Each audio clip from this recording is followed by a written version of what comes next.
6 घंटे बादल बरसे, कोलकाता में तबाही जम की।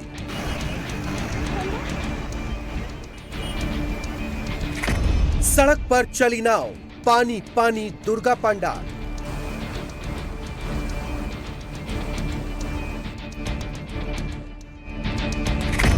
मेट्रो अटकी, ट्रेन फंसी, फ्लाइट्स में भी देरी।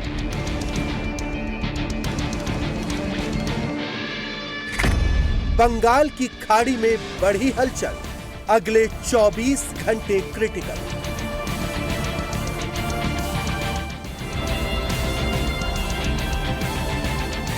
बादलों से बरसा खौफ, करंट से 5 की मौत। और अभी में अब बात करेंगे बाढ़ बारिश के कहर की। जुलाई से शुरू हुआ मानसून अब तक देश के कई हिस्सों में जारी है। पश्चिम बंगाल से लेकर तेलंगाना तक बारिश ने तबाही मचाई है। कोलकाता में मूसलाधार बारिश के बाद चारों तरफ पानी भर गया। वहीं हैदराबाद में भी लगातार हो रही बारिश से लोगों का जनजीवन अस्त व्यस्त हो गया है। बारिश का पानी सड़क से लेकर दुकानों में भर गया है। सबसे बुरे हालात दुर्गा पंडालों के हो रहे हैं। आप पानी देखिए कितनी रफ्तार के साथ सड़क पर बह रहा है और ये आलम पश्चिम बंगाल के कई इलाकों का है। कोलकाता की सबसे पहले बात कर रहे हैं। कोलकाता में आधी रात से भारी बारिश हो रही है और इसकी वजह से शहर में जगह जगह पानी भर गया है। गंगा नदी का जल स्तर बढ़ गया है और सबसे ज्यादा बारिश गरिया इलाके में दर्ज की गई है। जल स्तर में बढ़ोतरी के कारण गंगा किनारे लगे लॉक गेट को बंद कर दिया गया है। बारिश की वजह से कोलकाता की अलग अलग जगहों पर 4 लोगों की जान चली गई। सड़कों पर बाढ़ जैसे हालात हो गए। रेल और मेट्रो सेवाएं बाधित हैं तो कई घरों में पानी दाखिल हो गया है। मौसम विभाग ने चेतावनी दी है कि बंगाल की खाड़ी में बने निम्न दबाव क्षेत्र के कारण दक्षिण बंगाल के कई जिलों में अभी और भारी बारिश हो सकती है।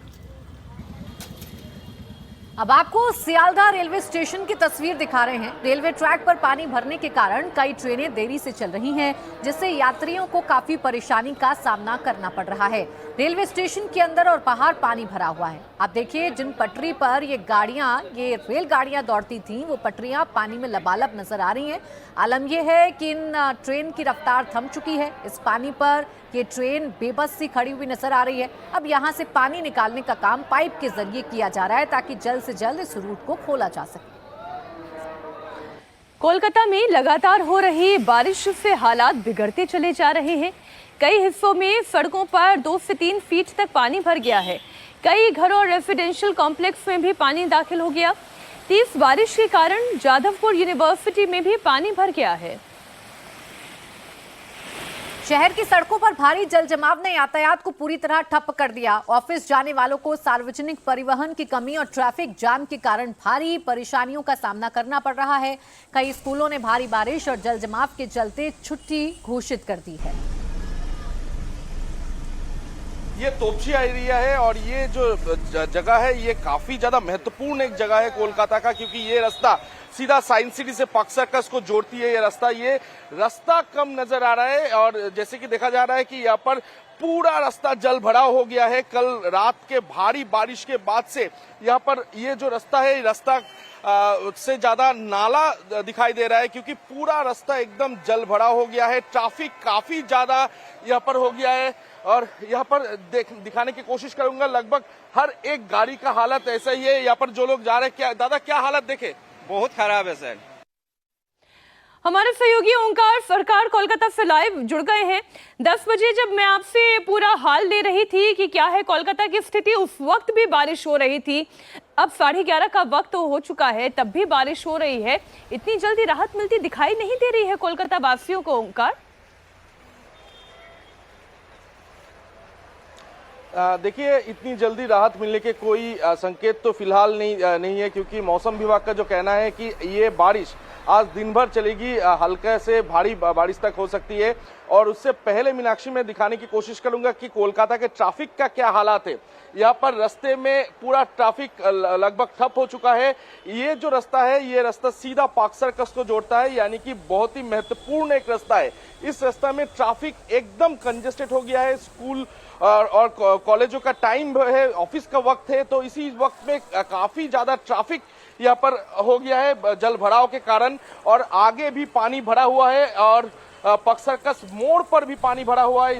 इसी के लिए बहुत ज्यादा दिक्कतों का सामना करना पड़ रहा है।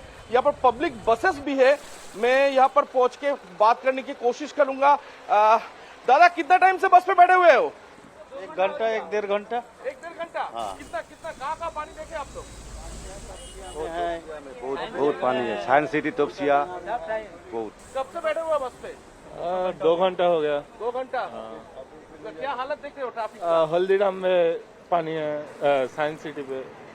तो काफी ज्यादा दिक्कतों का सामना करना पड़ रहा है कोलकाता वासी को क्योंकि यहाँ पर जल भराव के कारण ट्रैफिक एकदम ठप हो चुका है। और वही विजुअल में दिखाने की फिर से एक बार कोशिश करूंगा। यहाँ पर ट्रैफिक काफी ज्यादा मात्रा में है और बिल्कुल तस्वीरें हम देख रहे हैं। ओंकार, बहुत शुक्रिया आपका पूरी जानकारी के लिए।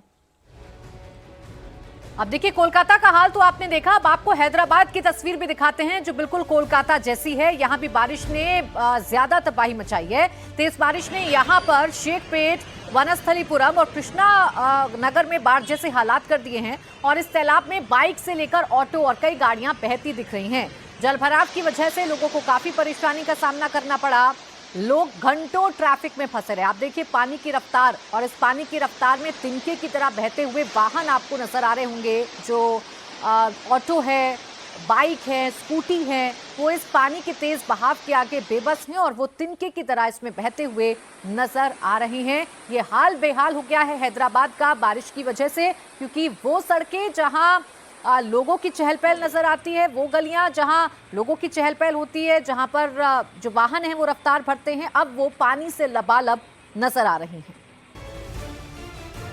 मध्य प्रदेश की राजधानी भोपाल में भी पंडाल के बाहर हिंदू संगठनों ने बड़ी तैयारी की है। संगठन के कार्यकर्ता गेट पर हर आने जाने वाले पर एंट्री पर नजर रख रहे हैं। नवरात्र शुरू हो चुके हैं और शुरू हो चुकी है देश भर में गरबा पंडालों की धूम। लेकिन मध्य प्रदेश की राजधानी भोपाल में तथाकथित गरबा जिहाद से बचने के लिए हिंदू संगठनों ने गाइडलाइन जारी की थी। उस गाइडलाइन जारी करने के बाद अब राजधानी भोपाल में कलेक्टर ने भी एक गाइडलाइन जारी की है तमाम गरबा संचालकों के लिए, जिसमें किसी भी गरबा, डांडी और सांस्कृतिक कार्यक्रम आयोजित करने वाले जो भी समिति के लोग हैं, वो किसी भी व्यक्ति को बगैर पहचान पत्र सत्यापित किए बिना उन्हें आयोजन स्थल में नहीं जाने देंगे। इसमें साफ तौर पर लिखा है कि सीसीटीवी कैमरा भी लगाया जाएगा, लगाया जाना जरूरी है तमाम जगहों पर, ताकि अवांछित लोगों का प्रवेश करना जो है वो न कर पाए। साथ ही संदिग्ध, आपत्तिजनक, धारदार हथियार नहीं ले जाया जा सकेगा। इंडिया टीवी के पास वो आदेश की कॉपी भी है और तस्वीरें यहाँ पर ये कलेक्टर के गाइडलाइन की है। तो दूसरी जो स्वघोषित गाइडलाइन जो हिंदू संगठनों ने जो तय की है, उसको दिखाते हुए यहाँ पर हिंदू संगठन साफ तौर पर मौजूद है। हाथ में वराह देवता की जो तस्वीरें हैं, ये वराह देवता की तस्वीरें हैं। इसको नमन करने के बाद ही इनके मुताबिक गैर हिंदुओं को अंदर जाना है। और अगर आप ये तस्वीरें देखेंगे तो ये गंगा जल भरा ऐसा यहाँ पर लोटा रखा रहेगा, आम के पत्ते हैं, कलावा से लेकर तमाम चीजें भी है। यानी शासन ने जो गाइडलाइन जारी की है वो बाद में की है। इन्होंने जो हिंदू पुलिसिंग करते हुए हिंदू संगठन नजर आ रहे हैं, इन्होंने अपनी गाइडलाइन पहले तय कर दी है। हम बात भी कर लेते हैं। शासन की गाइडलाइन आ गई है, सीसीटीवी भी लगाना है, आधार कार्ड भी चेक करना है। ये तो खैर आप पहले ही बोल रहे थे, दिक्कत क्या है और इस गाइडलाइन को कैसे फॉलो करेंगे? हमारी समिति तो हर साल गाइडलाइन से पहले हम लोग फॉलो करना चालू करते हैं। अपने सुरक्षा कारणों से लेकर के सीसीटीवी की यहाँ व्यवस्था हर साल करते हैं, ताकि गरबा जिहाद जैसी बुरी चीजों से हम अपने लोगों को बचा सकें। और उसके लिए हम इस बार पूरी प्लानिंग के साथ काम कर रहे हैं। शुरुआत पे गेट से लेकर के गरबे की रिंग तक लेकर के गुफा के द्वार से पंडाल तक लेकर के हर जगह पर सीसीटीवी कैमरे मुस्तैद रहेंगे। ठीक बात है। ताकि ऐसी कोई घटना ना हो पाए, जिससे हमारा शर्मसार हो हमारा। ठीक बात। तो उसकी तैयारी हम जोरों से कर रहे हैं। अब भोपाल में जहां गरबा पंडालों में मुसलमानों की एंट्री पर बैन लग गया है, तो वहीं लखनऊ में ऑपरेशन कलावा चलाया जा रहा है। जी हां, हिंदू संगठनों का कहना है कि इसके जरिए वो महिलाओं का धर्मांतरण होने से बचाना चाहते हैं और इसीलिए ये जो पूरा अभियान है वो चलाया जा रहा है।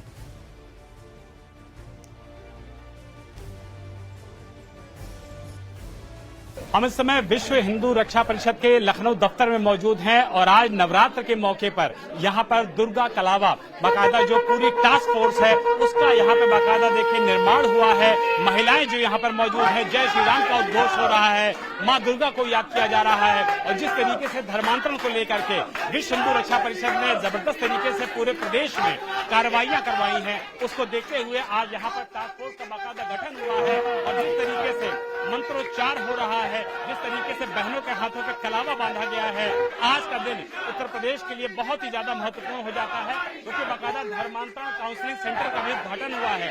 गोपाल जी, धर्मांतरण काउंसलिंग सेंटर और महिलाओं के हाथ में कलावा, क्या संदेश है लखनऊ से? देखिए, हमेशा रक्षाबंधन को हमारी बहनें बांधती थी, लेकिन जिस तरह से हमारे पूरे भारत में लगातार धर्मांतरण लव जिहाद का कार्यक्रम चल रहा है और हमारे जो हेल्पलाइन नंबर पर जितनी लोगों का फोन आया है, उस हिसाब से मेरा मानना है कि पूरे भारत में 2 लाख लोगों का चाहे ईसाईकरण या इस्लामीकरण हो रहा है। ऐसे में बहन बेटियों को बचाने की आवश्यकता है और ये जो आप धर्मांतरण काउंसलिंग सेंटर देख रहे हैं, इस सेंटर के माध्यम से क्या होगा कि हम लोगों को समझाएंगे। तो यहाँ पर वो पीड़िता आएंगी जिनके साथ 3 साल 4 साल उनके साथ संबंध बनाने के बाद कितनी उनके साथ अन्याय हुआ है वो सब लोग बताएंगे। ये सारी प्रक्रिया यहाँ से शुरू होगी और आज हमने दुर्गा कलावा टास्क फोर्स का भी गठन किया है।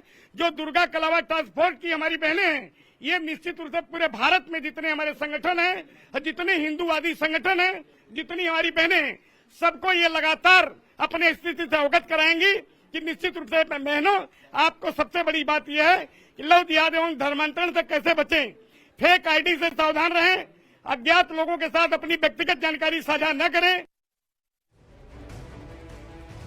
इस वक्त की बड़ी खबर आ रही है, असम के कामरूप में सिंगर जुबिन गर्ग को अंतिम विदाई दी जा रही है। राजकीय सम्मान के साथ जुबिन गर्ग का अंतिम संस्कार हो रहा है। कल उनका दोबारा पोस्टमार्टम करवाया गया। अंतिम संस्कार में मुख्यमंत्री हिमंता बिस्वा शर्मा भी पहुंचे। जुबिन गर्ग को अंतिम विदाई देने के लिए जन सैलाब उमड़ पड़ा।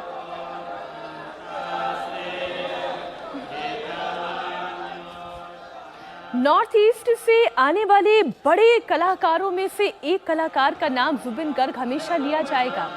19 सितंबर को जुबिन की मौत सिंगापुर में स्कूबा डाइविंग के दौरान हो गई थी। जुबिन की पत्नी ने उनकी मौत की वजहों पर सवाल भी उठाया। उन्होंने कहा कि हार्ट अटैक की वजह से ये जान गई। खुद हिमंता बिस्वा शर्मा उनकी मौत को लेकर बड़े दुखी हैं। उनके ही आदेश पर दोबारा पोस्टमार्टम भी करवाया गया। फिलहाल नम आंखों से जुबिन को अंतिम विदाई दी जा रही है। कामरूप में उनके चाहने वालों का सैलाब सा उमड़ पड़ा है।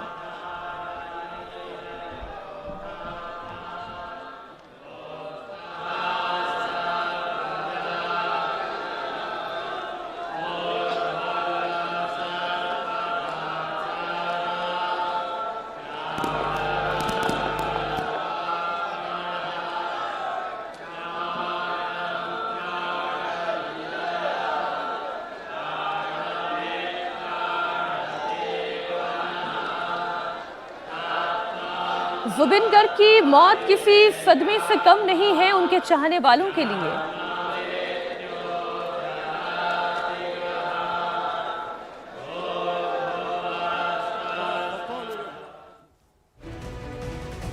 और अब बात करेंगे मध्य प्रदेश की, जहां खंडवा से एक अजीबोगरीब मामला सामने आया है। जी हां, यहां कब्रिस्तान से 2 कब्रों को निकालकर छेड़खानी की गई है। इनमें से एक कब्र हाल ही में दफनाई गई महिला की थी, जबकि दूसरे की पहचान नहीं हो पाई है। पुलिस ने सीसीटीवी फुटेज खंगाले तो वीडियो में 2 लोग बिना कपड़ों के कब्र के पास खड़े दिखे। इनमें से एक खंबे पर चढ़कर सीसीटीवी कैमरे पर कफन का कपड़ा डालता दिखा। इससे पहले मई में भी ऐसी ही वारदात सामने आई थी। इसके बाद कब्रिस्तान में सीसीटीवी कैमरे लगाए गए थे। शहर काजी को आशंका है कि या तो तंत्र क्रिया यहां पर की जा रही है।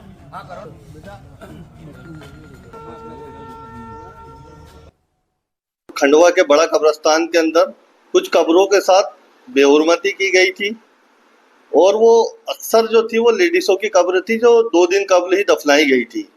उसी तरह का एक मामला आज फिर सामने आया है कि 2 कब्रों के साथ जो है छेड़खानी की गई है।